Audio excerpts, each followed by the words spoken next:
की, दिल्ली में law and order की, दिल्ली में इंटेलिजेंस की उनको कोई चिंता नहीं है। पूरी तरह से ये केंद्र सरकार का फेलियर है। ये बताता है आज का ये धमाका, केंद्र सरकार की पूरी लापरवाही है दिल्ली के लोगों के प्रति। ये जो धमाका हुआ इससे स्कूल की दीवार गिर गई, उसको नुकसान हो गया। मैं शुक्रगुजार हूं भगवान का कि आज छुट्टी का दिन था।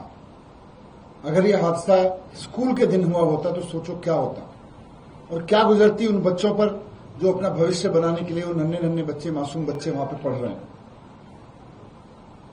मैं सोच रहा था कि ये चिंता सिर्फ मेरी है आज की, आज इस धमाके की मैं ही हिला हुआ हूं, डर रहा हूं। मुझे लगता है मेरे पास सुबह से कम 2 दर्जन लोगों के फोन या मैसेज आए हैं। लोग कह रहे हैं मनीष जी भीड़ में मत जाना, दिल्ली में हालत खराब है। लोग कह रहे हैं जी आप पदयात्रा करने लोगों के बीच जाते हो, अभी दिल्ली में मत जाना, कहीं भी कुछ भी हो सकता है। भारतीय जनता पार्टी एकदम हाथ पे हाथ रख के सोई हुई है, उसको कोई चिंता नहीं है दिल्ली की क्या होगा, आप भीड़ में मत जाना। ये तो लोग मुझसे कह रहे हैं। ये इंडिकेशन है कि दिल्ली में लोग किस हद तक डर गए आज की इस घटना से। भारतीय जनता पार्टी के नाकारेपन से, बीजेपी की केंद्र सरकार की लापरवाही से और उनकी एकदम जो नींद में सोए हुए हैं वो, उससे दिल्ली के लोगों में आज के धमाके से कितनी दहशत हुई है इसका अंदाजा भी नहीं है भारतीय जनता पार्टी को। और बात आज की होती तो शायद वन ऑफ घटना होती। दिल्ली के लोगों की चिंता का विषय यह है कि आज जब ये ब्लास्ट हुआ और उस समय जिस समय टीवी पर ये न्यूज देख रहे थे लोग, सोशल मीडिया पे लोग देख रहे थे कि अभी अभी ब्लास्ट हुआ है, उसी समय लोग अखबारों में कल की खबर भी पढ़ रहे थे कि कल शाम भी दिल्ली में खुलेआम फायरिंग हुई है और एक गोली नहीं चली है, 60 राउंड फायरिंग हुई है वेलकम इलाके में, वेलकम कॉलोनी में। वहां पे एक लड़की घायल भी हुई है। मतलब ये हो क्या रहा है? कहीं से कोई आके दिल्ली में ब्लास्ट कर जा रहा है, कहीं से कोई गैंगस्टर आके खुलेआम हवाई फायरिंग करके चला जा रहा है, 60 राउंड फायरिंग करके चला जा रहा है। किसी गैंगस्टर को कोई डर नहीं है, किसी बम प्लांट करने वालों को कोई डर नहीं है। ये हो क्या रहा है दिल्ली में? और ये आज और कल की घटनाएं होती तो भी बड़ी चीज थी कि चलो ठीक है, वन ऑफ इंसिडेंट है, लॉ एंड ऑर्डर की कोई चूक हुई हो सकती है, कोई एक चूक मान सकते हैं। लेकिन पिछले कुछ दिनों की अगर घटनाओं को देखें तो जिस तरह से दिल्ली में एक के बाद एक गैंगस्टर्स का आतंक हुआ है, रंगदारी वसूली के, बड़े बड़े व्यापारियों से वसूली के जिस तरह से धमकियां दी गई हैं, लोगों के शोरूम के सामने, लोगों की दुकानों के सामने जिस तरह से फायरिंग हुई है, वो सिर्फ कल की घटना नहीं है। वो दिल्ली में लगभग रोज हो रहा है कि किसी इलाके में किसी दुकानदार को धमकी दी जा रही है, उसकी दुकान के सामने फायरिंग की जा रही है। रोज ये घटना घट रही है दिल्ली में। अभी थोड़े दिन पहले मीडिया में हाईलाइट हुआ था किस तरह से नारायण विहार में एक बड़े गैंगस्टर ने खुलेआम धमकी देके एक कार शोरूम के मालिक से पैसे मांगे। उसके ठीक पहले महिपालपुर में हमने देखा कि किस तरह से एक होटल मालिक को धमकी देके एक गैंगस्टर ने किस तरह से वहां फायरिंग की, उसको धमकाया और उससे पैसे मांगे, उससे वसूली के पैसे मांगे। उससे पहले हमने देखा कि किस तरह से नांगलोई में एक मिठाई की दुकान के सामने इसी तरह की घटना हुई, गैंगस्टर्स ने खुलेआम वहां पर फायरिंग की और लोगों से पैसे मांगे, उस व्यक्ति से, मिठाई के दुकान वाले से वसूली के पैसे मांगे। ये चल क्या रहा है दिल्ली में? केंद्र सरकार को जरा अंदाजा भी है कि उसके जिम्मे क्या है? भारतीय जनता पार्टी को जरा भी आभास है कि दिल्ली के लोगों ने उसको लॉ एंड ऑर्डर की जिम्मेदारी दी हुई है? दिल्ली की लॉ एंड ऑर्डर की जिम्मेदारी भारतीय जनता पार्टी की है। दिल्ली पुलिस भारतीय जनता पार्टी के हाथ में है। दिल्ली में पुलिस नहीं संभल रही, लॉ एंड ऑर्डर नहीं संभल रहा भारतीय जनता पार्टी से। और भारतीय जनता पार्टी दिन रात क्या कर रही है? दिन रात भारतीय जनता पार्टी केवल और केवल दिल्ली के लोगों के काम रोकने पे लगी हुई है। केवल और केवल इसमें लगी हुई है कि अरविंद केजरीवाल जी ने फ्री बिजली जो कर रखी है, इसको कैसे रोक दिया जाए। भारतीय जनता पार्टी पूरी तरह से सारी मेहनत, अपना सारा ज्ञान जो भी उनके पास में है, केवल इस बात पे लगा रहा है कि स्कूल और अस्पताल केजरीवाल जी ने जो ठीक कर दिए हैं उसको कैसे खराब किया जाए, तीर्थ यात्राएं कैसे बंद की जाए, मोहल्ला क्लिनिक कैसे खराब की जाए, सड़कें कैसे खराब की जाएं, सीवर कैसे खराब किए जाएं, दिल्ली जल बोर्ड का पैसा रोक के पानी कैसे खराब किया जाए लोगों का। भारतीय जनता पार्टी इसमें लगी हुई है। मैं आप सबके माध्यम से भारतीय जनता पार्टी को कहना चाहता हूं कि आप लोकतंत्र में थोड़ा लोकतांत्रिक प्रक्रियाओं का सम्मान करिए। आपको दिल्ली के लोगों ने पुलिस के जरिए लॉ एंड ऑर्डर ठीक करने की जिम्मेदारी दी है। आपको दिल्ली के लोगों ने पुलिस को संभालने की जिम्मेदारी दी है। अगर आपको कुछ आता है तो पुलिस को संभालिए, नहीं तो इस्तीफा दे दीजिए। आपको अगर पुलिस ठीक करनी आती है, लोगों ने आपको पुलिस का लॉ एंड ऑर्डर का काम ठीक करने के लिए दिया है, अगर आपको लॉ एंड ऑर्डर ठीक करना आता है तो काम कीजिए, अपना लॉ एंड ऑर्डर ठीक करिए, नहीं तो इस्तीफा दे दीजिए।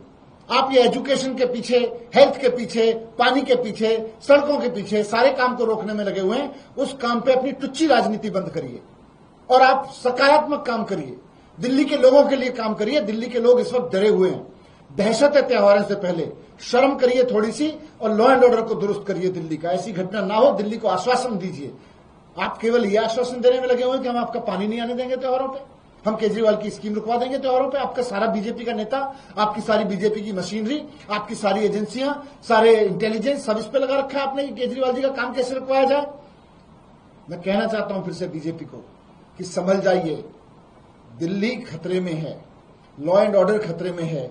दिल्ली को गैंगस्टर्स चला रहे हैं, ठीक ऐसे गैंगस्टर्स चला रहे हैं जैसे हम फिल्मों में देखा करते थे कि 1990 में मुंबई में गैंगस्टर्स का राज था। आज दिल्ली में गैंगस्टर्स का राज हो गया है। अगर थोड़ी भी कहीं किसी कोने में शर्म बाकी है तो दिल्ली के लॉ एंड ऑर्डर पे काम करिए, दिल्ली के लॉ एंड ऑर्डर को ठीक करने पे काम कीजिए। और मैं एक बात यहां दिल्ली के लोगों से भी कहना चाहता हूं कि आपने भारतीय जनता पार्टी को लॉ एंड ऑर्डर, पुलिस का काम देके देख लिया। भारतीय जनता पार्टी को कुछ नहीं आता है। इनको केवल और केवल तबाह करना आता है, इनको केवल और केवल बर्बाद करना आता है। इनके हिस्से दिल्ली में लॉ एंड ऑर्डर के काम आया, इन्होंने लॉ एंड ऑर्डर गैंगस्टर्स के हाथों में सौंप रखा है। अगर गलती से आने वाले चुनाव में भारतीय जनता पार्टी को आपने वोट दिया तो आने वाले समय में ये स्कूलों का भी यही हाल करेंगे जो इन्होंने आज लॉ एंड ऑर्डर का किया है। आने वाले समय में ये बिजली का, पानी का, स्कूलों का, अस्पतालों का, सारी चीजों का जो आपको केजरीवाल जी दे रहे हैं, जो केजरीवाल जी की गवर्नेंस की बात है, ये सब पे यही हाल करेंगे जो इन्होंने लॉ एंड ऑर्डर का किया है। तो मैं लोगों से भी कहता हूं कि इनके प्रति आगाह रहिए, लेकिन अभी तो त्योहार है, सब लोग डरे हुए हैं। जब मेरे जैसे आदमी को दर्जनों लोग फोन करके, एसएमएस करके कह सकते हैं कि आप घर पे सेफ रहिए, आप बाहर सेफ नहीं है, इस वक्त मार्केट में भीड़ है, मार्केट सेफ नहीं है, मार्केट्स में बड़े घटनाओं की तैयारी कर रखी है, और लोग कह रहे हैं कि पुलिस भारतीय जनता पार्टी के कहने पे एकदम आराम से बैठी है, कोई उसको इंटेलिजेंस का काम नहीं करना, कोई उसको लॉ एंड ऑर्डर का काम नहीं करना। तो मैं यही कहूंगा कि हम सब खतरे में हैं, दिल्ली खतरे में है, भारतीय जनता पार्टी की वजह से, उनकी लापरवाही, उनके फेलियर की वजह से खतरे में है। संभल जाएं, संभाल लें दिल्ली को, नहीं तो बहुत बुरा वक्त आ सकता है। मैं सौरभ जी से कहूंगा वो भी कुछ रखें। धन्यवाद मनीष जी। दिल्ली में भारतीय जनता पार्टी की केंद्र सरकार के अधीन दो ही काम है। पुलिस का क्या हाल है और दिल्ली की कानून व्यवस्था का क्या हाल है वो मनीष जी ने बताया। दूसरा ट्रैफिक पुलिस, दिल्ली में ट्रैफिक का क्या बुरा हाल है मुझे बताने की जरूरत नहीं है। लंबे लंबे जैम लग रहे हैं, ट्रैफिक पुलिस नदारद है, कोई प्लानिंग त्योहार के मौसम की एलजी साहब और केंद्र सरकार ने नहीं की। तीसरा डीडीए के विषय में तो क्या कहें, वाइस चेयरमैन और एलजी साहब दोनों के ऊपर सुप्रीम कोर्ट के अंदर 1100 पेड़ गैर कानूनी ढंग से काटने के लिए कंटेम्प्ट प्रोसीडिंग चल रही है। एलजी साहब से भी कहा गया कि आप अपना हलफनामा दीजिए। तो केंद्र सरकार और उनके नुमाइंदे, दिल्ली के एलजी पूरी तरीके से अपने दिए हुए कामों में फेल हैं। अपनी रिपोर्ट कार्ड में भारतीय जनता पार्टी की केंद्र सरकार फेल है। सवाल एक बार बार मेरे दिमाग में आ रहा है, कहीं पे पानी भर जाए तो एलजी साहब सब पत्रकारों को लेके वहां सीवर का मुआयना करने जाते हैं। कहीं सड़क खराब हो जाए तो आप सबको लेके उस सड़क का मुआयना करने जाते हैं। कल दिल्ली की वेलकम कॉलोनी में 60 राउंड फायरिंग हुई है दो पक्षों के बीच में। एलजी साहब कहां हैं? ये सवाल मेरे मन में बार बार आ रहा है। आज दिल्ली में बॉम्ब ब्लास्ट हो गया, एलजी साहब कहां हैं? मेरी जानकारी में एलजी साहब दिल्ली में नहीं है। कुछ दिनों पहले भी वे विदेश यात्रा पे गए थे। क्यों ये बात चुनी हुई सरकार और मीडिया से छिपाई गई मुझे नहीं मालूम। पिछले कई दिनों से एलजी साहब गोवा में हैं। ये बात क्यों मीडिया के द्वारा मीडिया से छिपाई जा रही है, ये भी मैं इस बात को लेकर हैरान हूं। मेरी जानकारी जितनी है एलजी साहब दिल्ली में नहीं है और वो शायद मंगलवार को वहां से लौटेंगे। मेरी उनसे दरख्वास्त है कि आपकी जिम्मेदारियां हैं, आपकी संवैधानिक जिम्मेदारियां हैं, आप यहां पे आए, उन जगहों का मुआयना करें और रोज एक थाने का निरीक्षण एलजी साहब शाम को करें ताकि दिल्ली के अंदर कानून व्यवस्था थोड़ी बेहतर हो सके। धन्यवाद। आप इस्तीफा मांग रहे हैं, किससे इस्तीफा मांग रहे हैं? केंद्र सरकार को इस्तीफा देना चाहिए। अगर उनसे लॉ एंड ऑर्डर देश की राजधानी का नहीं संभल रहा, दिल्ली के लोगों ने उनको जिम्मेदारी दी है लॉ एंड ऑर्डर संभालने की, अगर लॉ एंड ऑर्डर नहीं संभल रहा, इससे बड़ा फेलियर क्या हो सकता है? ब्लास्ट हो रहे हैं, गैंगस्टर वॉर हो रही है, रोज कुछ ना कुछ इस तरह की घटनाएं हो रही हैं। क्या हो रहा है देश की राजधानी में?